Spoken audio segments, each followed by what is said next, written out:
আসসালামু আলাইকুম। আপনি নিজে নিজে আপনার বাসাবাড়ির ব্রডব্যান্ড ইন্টারনেট বা ওয়াইফাইয়ের বিল কিভাবে দিবেন সেটাই দেখাবো আজকের ভিডিওটিতে। আমরা সাধারণত কি করে থাকি, আমাদের আশেপাশে যে ব্রডব্যান্ড সেবাদাতারা আছে তাদের কাছ থেকে আমরা ব্রডব্যান্ড বা ওয়াইফাইয়ের লাইনটা লাগাই নিই। এই কারণে প্রতি মাসে কিন্তু মাস শেষে তাদেরকেই আমরা ওয়াইফাইয়ের বিলটা দিয়ে থাকি। এর জন্য আবার প্রতি মাস শেষে তাদেরকে ফোন দিতে হয়।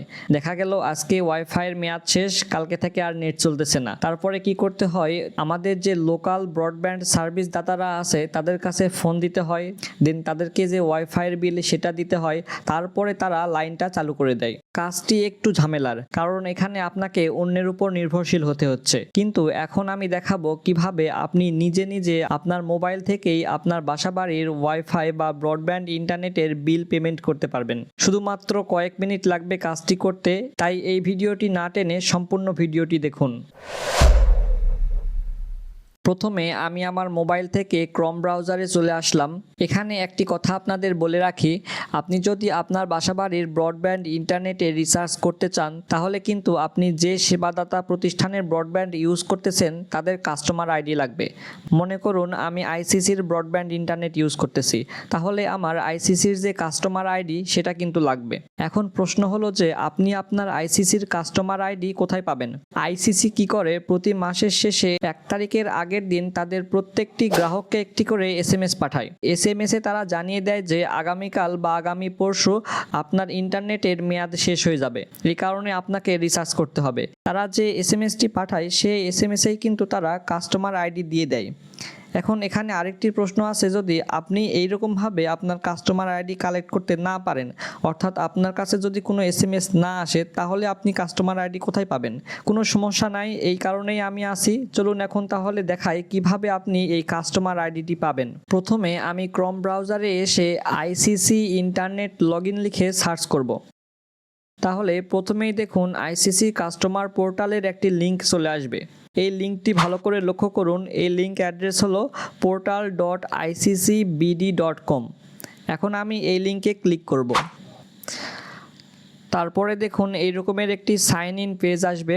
এখানে আপনার ইউজার নেম এবং পাসওয়ার্ড দিতে হবে।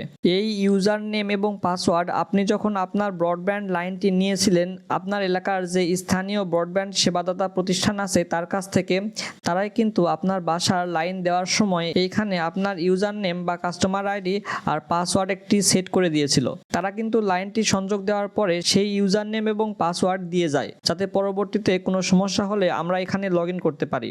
এখন আমি এইখানে আমার সেই ইউজার নেম এবং পাসওয়ার্ডটি ব্যবহার করব। আপনি যদি আপনার এই ইউজার নেম এবং পাসওয়ার্ড না জানেন বা ভুলে যান তাহলেও কোনো সমস্যা নাই, আমি এর বিকল্পও আপনাদের দেখাবো। প্রথমে এখানে আমি আমার ইউজার নেম এবং পাসওয়ার্ড দিয়ে দিব, দিয়ে লগ ইনে ক্লিক করব। দেখুন এখানে কিন্তু লগ ইন হচ্ছে না, ইনভ্যালিড ইউজার নেম পাসওয়ার্ড দেখাচ্ছে। আপনাদের যদি লগ ইন হয়ে যায় তাহলে তো ভালো, লগ ইন হয়েই গেল। আর আপনাদেরও যদি আমার মতো এই রকমের সমস্যা হয় তাহলে কি করবেন? তাহলে সিম্পলি আপনার ব্রাউজার থেকে এই ট্যাবটি কেটে দিবেন, দেওয়ার পরে নতুন একটি ট্যাব ওপেন করবেন। এখন আবার এখানে সার্চ বারে এসে সার্চ করবেন Z2 পোর্টাল আইসিসি লিখে। আমি আবার বলতেছি, ছোট হাতের Z2 পোর্টাল আইসিসি, এইটা লিখে সার্চ করবেন। এখন দেখুন এখানে আরেকটি পোর্টালের লিঙ্ক চলে এসেছে। আমি এই লিঙ্কটি আপনাদের একটু দেখাই। এই লিঙ্কটি ভালো করে লক্ষ্য করুন। দেখুন এই লিঙ্কে লেখা আছে Z2 portal.iccbd.com।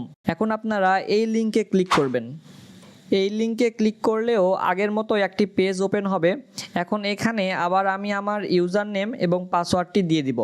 দিয়ে দেওয়ার পরে এখান থেকে লগ ইনে ক্লিক করব। দেখুন এখন কিন্তু আমি লগ ইন করতে পেরেছি। আপনারাও এভাবে লগ ইন করে নেবেন। লগ ইন করার পরে এইখানে দেখুন কাস্টমার আইডি লেখা আছে। এখন এই কাস্টমার আইডিটাই এখান থেকে আমাকে কপি করতে হবে, কারণ বিকাশ থেকে পেমেন্ট করতে গেলে এই কাস্টমার আইডিটার প্রয়োজন হবে।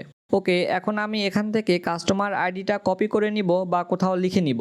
আপনারা চাইলে কিন্তু বিকাশ অ্যাপ ছাড়াই এখান থেকেও বিল পেমেন্ট করতে পারবেন। এর জন্য এখানে দেখুন পে বিলের একটি অপশান আছে, এখানে ক্লিক করতে হবে। এরপরে দেখুন এইখানে আপনি যে প্যাকেজটি ইউজ করতেছেন সেই প্যাকেজের যে রেট সেই রেট এখানে দেখাবে এবং নিচে দেখুন বিকাশ পেমেন্টের একটি অপশান থাকবে। আপনারা চাইলে এখানে ক্লিক করেও এখান থেকে বিল পেমেন্ট করতে পারবেন, কিন্তু আমি এখান থেকে করব না, আমি বিকাশ অ্যাপ থেকে করব। এই কারণে এখন আমাকে চলে যেতে হবে বিকাশ অ্যাপে। তার আগে আমি বলি, কিছুক্ষণ আগে যে আমি বললাম আপনি যদি আইসিসির পোর্টালে লগ ইন করতে না পারেন, অর্থাৎ আপনার যদি ইউজার নেম এবং পাসওয়ার্ড মনে না থাকে, তাহলে কি করবেন এই বিকল্পটা আগে আপনাদের দেখাই। এই আইসিসির পোর্টালে লগ ইন করার জন্য যে পাসওয়ার্ড এবং ইউজার নেম লাগবে সেটা যদি আপনার মনে না থাকে, তাহলে কিন্তু আপনি আপনার রাউটারে লগ ইন করে সেখান থেকে আপনার ইউজার নেম এবং পাসওয়ার্ডটি দেখে নিতে পারবেন। এর জন্য আমি আবার ক্রোম ব্রাউজারে চলে আসলাম। আসার পরে এখানে যে সার্চ বার আছে এখানে এসে রাউটার লগ ইন লিখে সার্চ করব। তাহলে দেখুন প্রথমে একটি লিঙ্ক চলে আসবে। এখন আমি এই লিঙ্কে ক্লিক করব। ওকে, এই লিঙ্কে ক্লিক করার পরে এখানে দেখুন 192.168.0.1 লগ ইন দেখাচ্ছে, আবার নিচে আরেকটি দেখাচ্ছে দেখুন 192.168.1.1। এখন আমি এখান থেকে এই যে 192.168.0.1 লগ ইন এইখানে ক্লিক করব। তাহলেই আমাকে আমার যে রাউটারের লগ ইন পেজ এই লগ ইন পেজে নিয়ে চলে আসবে। এখন এখানে আমি আমার রাউটারের পাসওয়ার্ডটি দিয়ে দিব। দিয়ে দেওয়ার পরে এখান থেকে রাউটারে লগ ইন করব। ওকে, লগ ইন করার পরে এখানে দেখুন উপরে 3 লাইন আছে। এখন এই 3 লাইনে একটা ক্লিক করব এবং এখান থেকে ইন্টারনেট সেটিংস এই অপশানে ক্লিক করব। দেখুন ইন্টারনেট সেটিংসে আসার পরে এইখানে ইউজার নেম এবং পাসওয়ার্ড দেখাচ্ছে। এই পাশে একটি চোখের মতো আইকন আছে, এই আইকনে যদি ক্লিক করেন তাহলে কিন্তু আপনার পাসওয়ার্ডটি দেখাবে। অর্থাৎ আমি যে আইসিসির ব্রডব্যান্ড ইন্টারনেট সেবা ইউজ করতেছি সেই আইসিসির পোর্টালে লগ ইন করার জন্য প্রয়োজনীয় ইউজার নেম হলো এটি এবং পাসওয়ার্ড হলো এটি। এখন আমি এই ইউজার নেম এবং পাসওয়ার্ড ইউজ করে চাইলে আইসিসির যে পোর্টাল সেই পোর্টালে লগ ইন করতে পারবো। ওকে, আমি আইসিসির পোর্টালে লগ ইন করার পরে সেখান থেকে আমার যে কাস্টমার আইডি সেই কাস্টমার আইডিটি কপি করে নিয়েছি। এখন আমি কি করব, আমার বিকাশ অ্যাপে লগ ইন করব। লগ ইন করার পরে এখান থেকে পে বিল এই অপশানে একটা ক্লিক করব। এখানে ইন্টারনেট সিলেক্ট করব এবং এখানে উপরে এসে দেখুন প্রতিষ্ঠানের নাম বা ধরন দিন, এই জায়গাতে এসে আইসিসি লিখে সার্চ করব। তাহলেই দেখুন আইসিসি কমিউনিকেশন লিমিটেড এটি চলে আসবে। এখন আমি এখানে একটা ক্লিক করব। এরপরে এখানে দেখুন আমার সাবস্ক্রাইবার আইডি চাচ্ছে এবং নিচে একটি কন্ট্যাক্ট নাম্বার চাচ্ছে। এখন এই যে সাবস্ক্রাইবার আইডি এই জায়গাতেই আমার যে কাস্টমার আইডি সেটি আমি দিয়ে দিব এবং নিচে যে কন্ট্যাক্ট নাম্বার চাচ্ছে এই জায়গাতে বর্তমানে আমার সচল আছে এমন একটি যে কোনো মোবাইল নাম্বার দিয়ে দিব। এই নাম্বারে শুধুমাত্র একটি কনফার্মেশন এসএমএস আসবে যে আপনার বিলটা পে করা হয়েছে। এই কারণে এখানে যে কোনো নাম্বার দিতে পারেন, কোনো সমস্যা নাই। দেওয়ার পরে এখানে আমি পে বিল করতে এগিয়ে যান এই অপশানে একটা ক্লিক করব। এখন এখানে অ্যামাউন্ট, আমি যেহেতু তাদের 500 টাকার যে প্যাকেজ সেটি ব্যবহার করি এই কারণে এখানে আমি 500 দিব। আপনি যত টাকার প্যাকেজ ইউজ করেন এখানে সেই টাকার পরিমাণটি দিয়ে দিবেন। দেওয়ার পরে এই অ্যারো অপশানে একটা ক্লিক করব। এখন এখানে দেখুন আমার যে টাকার পরিমাণ সেটা দেখাচ্ছে, আমার সাবস্ক্রাইবার আইডি দেখাচ্ছে এবং আমার যে অ্যাকাউন্ট নেম সেটি দেখাচ্ছে। আপনারা এখান থেকে এই বিষয়টি খেয়াল করবেন আপনার যে অ্যাকাউন্ট নেম সেটা এখানে দেখাচ্ছে কিনা।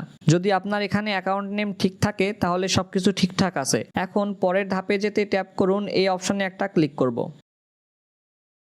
এখন এখান থেকে আমি আমার পিন নাম্বারটি দিয়ে দিব, তারপরে এখানে ট্যাপ করে ধরে রাখবো। তাহলেই দেখুন আমার বিল পেমেন্টটি হয়ে যাবে।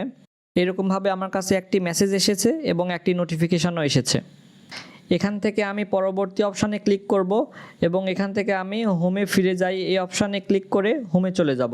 এখন আমি এখান থেকে এই ইনবক্স অপশানে ক্লিক করার পরে এখান থেকে যদি লেনদেনে ক্লিক করি তাহলে আমার এই লেনদেনের পরিমাণটি দেখাবে। এখানে একটি অপশান আছে ডাউনলোড রিসিট। এখন আমি এখানে ক্লিক করে কিন্তু আমি এই পেমেন্টের রিসিটও ডাউনলোড করতে পারবো। আমি যদি এটি ডাউনলোড করে আপনাদের দেখাই তাহলে দেখুন এটি এই রকমের দেখাবে। ওকে, তার মানে আমার কিন্তু রিচার্জ হয়ে গেছে।